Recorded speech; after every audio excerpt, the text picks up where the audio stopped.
Welcome, dear viewers, to today's movie. Grab your cup of coffee or your favorite drink, and don't forget to subscribe, like, and share. It's all up to you. Let's go. The movie starts with Jin, a high school student, and life still looks bright to him. Like all of us back then, he thinks everything will be easy after high school.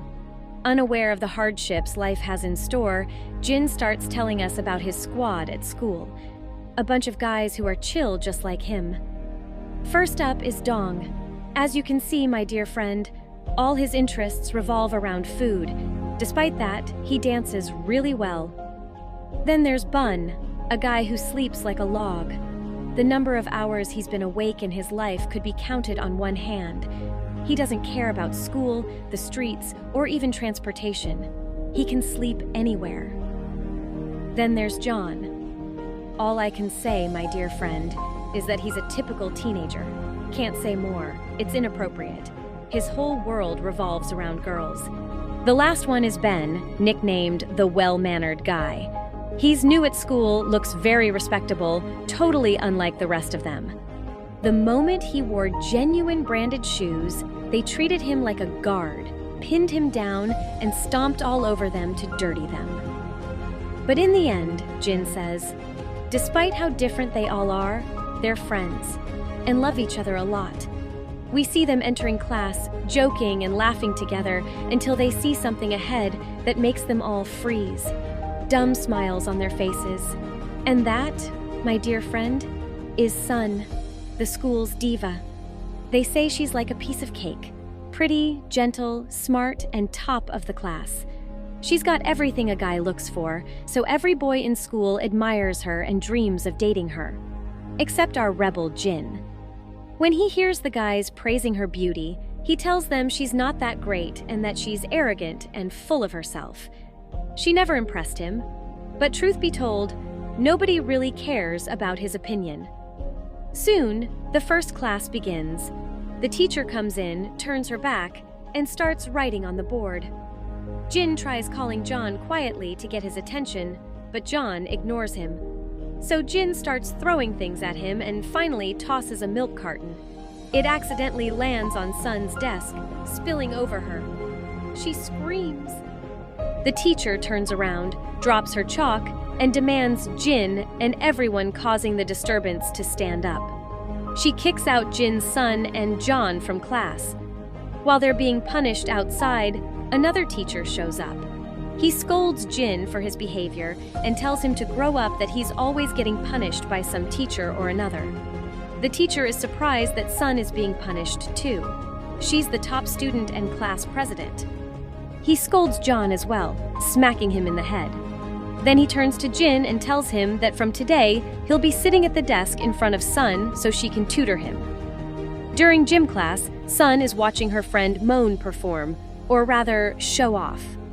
Jin leaves the basketball game he was playing and mocks her, saying, "You think that fake stomach ache you're faking is dancing?" He calls on Dong and tells him to show them what real dancing looks like.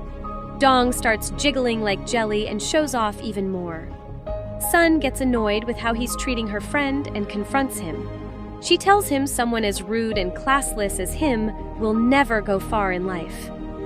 Before he can respond, Ben hits him on the head with a ball because Ben really likes Sun. That night, Jin's parents are happy that their son will now be sitting next to a top student like Sun, hoping it'll motivate him to study. His dad even prepares a nice meal to help him focus. They get all lovey-dovey, as you can see, my dear friend. The next day, the home economics teacher walks in and immediately announces a surprise test in 20 minutes. He tells them anyone who forgot their textbook should just show themselves out. Sun searches for her book and realizes she forgot it. Jin, playing the hero, secretly places his book on her desk and tells the teacher he forgot his, then walks out to take the punishment. Anyway, the gesture really touches Sun's heart. She feels bad, especially seeing Jin doing leg exercises as punishment. Meanwhile, the teacher roams the class, yelling at students, calling them failures. Sun is lost in her world, not paying attention to the teacher, focused instead on Jin's doodles in the notebook. Later, she goes to Jin and thanks him for his kind gesture. But instead of being polite, Jin says she shouldn't come thank him empty-handed. At least bring him food or a drink. At that exact moment, karma strikes. He gets hit on the head with a basketball, again thrown by Ben, who calls him over to play. After the game, Ben warns Jin not to speak to Sun rudely or upset her again. But Jin doesn't care and walks away. A while later, Sun hands him a study guide with all the expected exam questions. She tells him she made it just for him. Jin takes it and tosses it on his desk indifferently. She calls him again and gives him a reference book, saying she's trying to thank him her way. The materials she gave him should help him at least pass half the exam. When Jin tells her to stop caring about him like that, she gets angry. Later that night, Jin studies a bit. Not school subjects, but boxing moves. He tries learning from a book, which of course doesn't work. His first move ends up knocking over his bag and Sun's notes get dirty. He quickly cleans them, and when he opens them, he notices her handwriting is so beautiful, it captures his attention. He keeps reading until he finishes the entire booklet. The next day, Sun is sitting with Bun and Mo when Jin walks in, clearly tired, and gives Sun her answer sheet. He says he solved everything. Everyone is shocked he finally opened a book and studied. Even Sun can't believe it. While checking his answers, she finds 2 mistakes and asks him to fix them, which he does. He starts studying more seriously at home, at school, any free time he finds. One day, there's a theft in class. A teacher walks in and tells everyone to sit, close their eyes, and he searches their bags.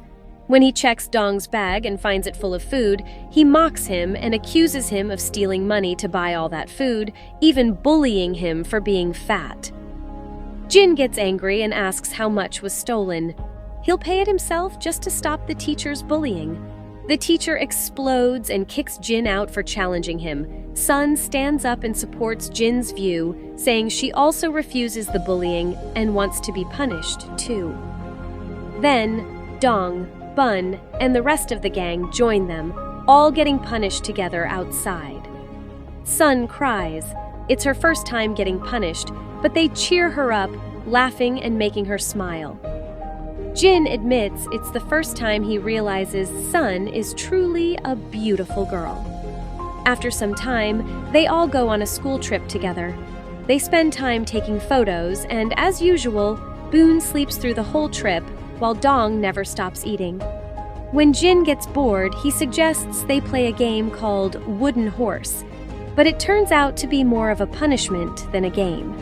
Because of it, Ben and Jin end up fighting, and Ben hits Jin in front of all the girls. Jin then lunges at him and beats him up. The rest of the boys try to separate them, but can't. In the end, the teacher decides to punish them all. When they return to school, Sun and Monty join the rest of the group for lunch. Monty asks Jin and Ben if they've made up yet. Jin explains that their fight was easier than girls' fights. The next day, they played basketball together like nothing happened. Suddenly, Boon tells them that a nearby school is now haunted. He shares a story that happened there. 2 girls were studying late alone. At one point, the girl sitting in the back dropped her red pen. When she bent down to pick it up, she noticed the girl in front of her had no legs. She panicked, kept going up and down to confirm what she saw. Then the lights went out. The last time she looked up, the other girl had vanished, and in front of her was the ghost of that legless girl approaching her in a terrifying way. Since then, people say the souls of the 2 girls still wander the school. After all his scary talk, Mani smacks Bayan out of fear and storms off. That same day, after classes are done, Sun talks to Jin. She tells him final exams are near and asks if he'd stay with her late at school while she studies, since she usually stays alone. To convince him, she challenges him, saying he wouldn't be able to study well or score decent grades anyway. And the crafty girl manages to excite his competitive spirit. They make a bet. If Jin loses, he'll shave his head. If Sun loses, she won't tie her hair for a while, so she'd look like a ghost. Jin knows Sun just made up the challenge because she doesn't want to be alone at school late, but he doesn't call her out on it. Over time, Jin starts studying harder than ever. Keeping his promise, he stays with Sun at school every day until late. He's determined to win the bet. So much so that he even makes his dad sit next to him and peel onions while he studies just to stay awake. After the exams, one day Sun is sitting alone late at school studying again. Don't ask why, my dear friend. No one knows why she's studying if exams are over. Suddenly, the power goes out. She panics, packs her things quickly, and in her nervousness, drops her red pen on the floor. Sound familiar? She bends down to pick it up. The lights come back on, and she finds Jin standing in front of her, head shaved, looking like a pineapple.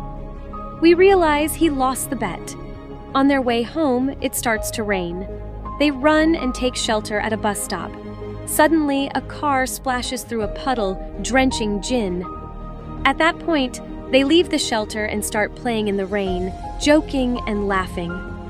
A very romantic scene, honestly. The next day, Jin is sitting with the boys when Sun passes by, her hair down, looking absolutely stunning. They all freeze, staring at her in awe. Over time, Jin realizes he's really into her. He even looks for excuses to stand next to her whenever she's outside the class studying. Then comes the university aptitude test, their last day at school. After the test, they can't hold back their excitement. They go out, party, and hang out in all the places they were banned from during exam season. They even go to the beach in the middle of winter, running, laughing, and enjoying themselves. When they get tired, they sit and talk about their dreams after high school, which universities they want to go to. All of them have dreams, except Sun. Even though she was the top student and studied the most, she still doesn't know what she wants to become. On university interview and graduation day, they all get accepted into the schools they wanted. They leave the hall and celebrate, throwing colored powders at each other. Sun is sitting away with Moan, and when Moan asks her who she hopes will confess their love to her, Sun whispers that she loves Jin and hopes they'll end up together. The boys come over and splash colors on them. After the celebration, Jin and Sun go off together. On the way, Jin pulls out a small bracelet from his pocket. At first, he hesitates, but then puts it on her wrist, asking her to never take it off. It's his way of confessing his feelings. Sun blushes and can't say anything in return. The new year begins. Everyone goes to their respective universities. Jin finds out that college life is nothing like high school. He has lots of free time, goes out, stays up late, drinks, and gets completely wasted. Unfortunately, over time, his relationship with Sun starts to fade. Sometimes she calls and he's busy. Sometimes he calls and she's unavailable. They start acting cold toward each other. One day, Jin checks a site similar to Facebook and sees the photos Sun recently uploaded. He notices a random guy is in all of them, sitting close to her, too. Jin gets jealous and finally replies to her. She tells him she's coming to visit him tomorrow. She misses him. Jin is thrilled and can't believe his charm still works. The next day, he picks her up at the bus station. The moment he sees her, he feels blinded. She's glowing. They go to a romantic restaurant. The waitress assumes they're dating and tells them they look great together, which makes Jin so nervous he can't even look at Sun. After lunch, they take a walk. After that day, Jin decides to confess his love. But not just yet. He wants to do it in the most romantic way possible, so Sun will remember it forever. The next day, Jin puts up a poster announcing that he's starting boxing training at the university gym.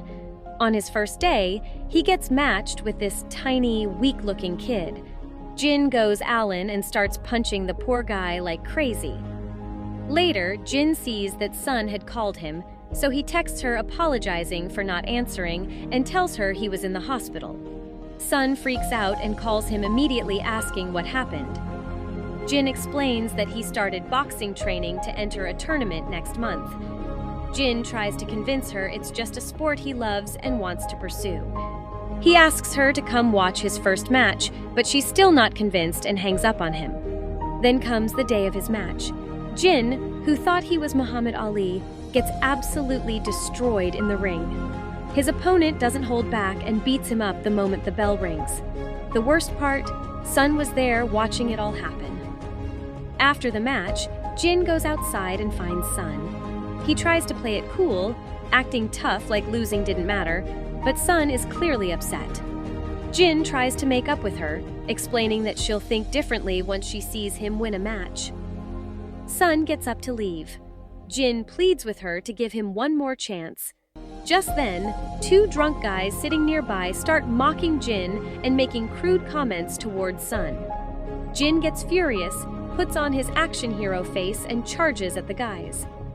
A while later, we see Jin and Sun standing in the street. His face clearly shows the marks of the beating. Yet, he's smiling like nothing happened. Sun speaks up and scolds him. She tells him that this is the second time he didn't listen to her. She says he's acting like a child and needs to grow up. He's not in high school anymore. He should start acting responsibly instead of being reckless. Jin gets frustrated and shouts that he's doing all of this because he loves her, that he's trying to be strong so he can protect her. Unfortunately, they break up. He walks away, leaving her behind. When Dong, Ben, and the rest of the squad hear about what happened, they rush to the city where Jin is studying. Now, if you think they came out of loyalty to their friend, my dear friend, I'm sorry to disappoint you. Those guys are snakes. They came to see who can snatch Sun now that the path is clear. But to be fair, John quickly realizes he has no chance and backs off. Instead, he goes to Jin and tries to comfort him. They hang out and drink heavily until they're completely out of it. Because they're drunk and not thinking straight, a huge fight breaks out between them and some military guys. And as always, my dear friend, whenever Jin gets into a fight, he gets beaten up. But this time, something clicks in his head. He remembers his dad once told him, if a man truly wants to grow up and become responsible, he should join the military. So that's exactly what Jin does over time. Through intense training, Jin starts changing. He transforms from a reckless boy into a disciplined and mature man. Meanwhile, Ben tries to get close to Sun and win her over, but she gives him the cold shoulder. She tells him straight up that he's not the one she likes. That comment absolutely crushes him. One day, Jin hears that a massive flood has hit Sun's city. And instead of calling his parents, the first thing that comes to his mind is Sun. He rushes to ask his commanding officer for permission to make a phone call to check on her. At first, the officer refuses, but when he sees how genuinely worried Jin is, he allows it, and even gives Jin his own phone to use. The officer tells him he has just 3 minutes. Jin lights up with joy and quickly dials Sun's number. When she answers, she assures him that she and her family are fine, although the flood did hit their city. They talk for a while, and Sun finally confesses something. The day they broke up, she was actually planning to tell him she loved him too. But he never gave her the chance because of everything that's happened and the distance between them. Now, she tells him it's too late. It's best they remain just friends. The call ends with both agreeing to stay in each other's lives as friends only. Years pass, and we see where the gang ends up. Boone takes advantage of his love for sleep and starts working at a mattress and bed company. John is no longer the same wild, clueless kid. He grows up and becomes a famous chef in the city. Dong cuts back on his obsession with food and becomes a big-time commercial and music video director. Monty ends up becoming his assistant after learning dance from him. As for Ben, the polite kid from a good family, he studies hard and becomes a government prosecutor. Everyone knows him now because his father is a famous judge. Then comes Jin. He may not have achieved something grand like the others, but he pursued the field he's always loved since he was a kid. Now he's a well-known author, writing illustrated stories about boxing champions. One day, Jin gets a call from Sun. She tells him she's calling to confess something, but instead of romantic feelings, she hits him with a shock. She invites him to her wedding. She explains that her heart now belongs to someone else. Just like that, she delivers a blow that he'll never forget. At her wedding, the entire squad gathers again. Everyone is happy for her except for Ben, who still seems to be in love with her. But despite no one loving Sun more than Jin, he's the happiest among them. Because she finally found someone who truly loves and values her. And in the end, my dear friend, after all the boys once fought for her, Sun gave them all the cold shoulder and walked down the aisle in white with someone else. They all just sat there at her wedding singing "Forgive Me on Your Wedding Day" by Wael Jasar. And the movie ends just like that. Don't forget, my dear friend, to hit the like button on the video and subscribe to the channel so you don't miss anything new. Peace. Thanks for watching.